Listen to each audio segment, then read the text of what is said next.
thank you for coming tonight. I'd like to point your direction towards the screen for a moment, please. You'll notice here on the left, first there are two spider webs. You'll notice the one on the left looks normal, right? That looks like any spider web you've ever seen in your garden. And this one looks like, oh my gosh, what happened to that spider? Like, it must be drunk, okay? And actually, that's not far from the truth, because this spider was indeed exposed to a substance. However, it was not alcohol, and it was not even some of the drugs we most commonly associate with erratic behavior, such as heroin or opiates. This spider was exposed to caffeine. Caffeine is accessible to anybody in the United States who can afford it. Anyone who can afford to walk into a store with a few dollars can walk out with any caffeinated beverage of his or her choice. In medical news today, it was indicated that 83% of adolescents choose to partake of caffeine on a regular basis, and 96% of adolescents have at least occasional caffeine use. This makes the consumption of caffeine a top priority for anybody who knows or loves a teenager or is concerned about the future of the United States, because this is not healthy. There are two ways that I want to talk about how to address this issue. First, there's the issue surrounding caffeine awareness and education, and also about what we can do as a nation from a legislative perspective to help teenagers avoid caffeine consumption. So we will start off with education. The most ideal place for education concerning caffeine and the health risks associated with it is public school. As many of you know, and many sat through the tobacco presentations that are given in public schools all across the nation, it is common for these presentations to occur, and they have done so for many years concerning tobacco and alcohol usage. I propose that we add caffeine as one of those substances because it is so readily available and it is considered so socially acceptable for teenagers to be drinking caffeinated beverages such as coffee and tea. In addition, this would help teenagers to make more informed health decisions so that they would be able to stand up to their friends if they didn't feel comfortable drinking caffeinated beverages due to the health risks.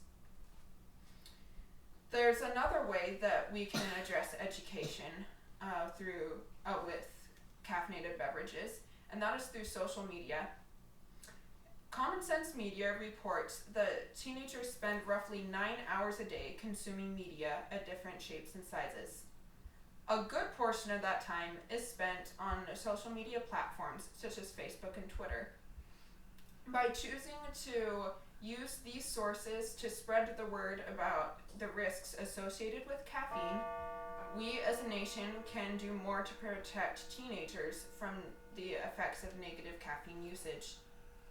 In fact, a reputable study from South Korea published in a health education journal indicated that ads are a very important way for teenagers to learn about health risks.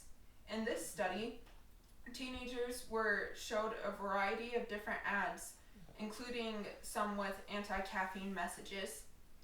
The students that were shown ads were able to recall both specific and general information about caffeine usage better than the control group, which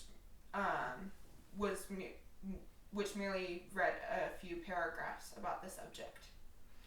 So the way that we can educate teenagers on caffeine usage is first through presentations in public schools, and then more informally through social media campaigns that will inform them about the health risks associated with caffeine.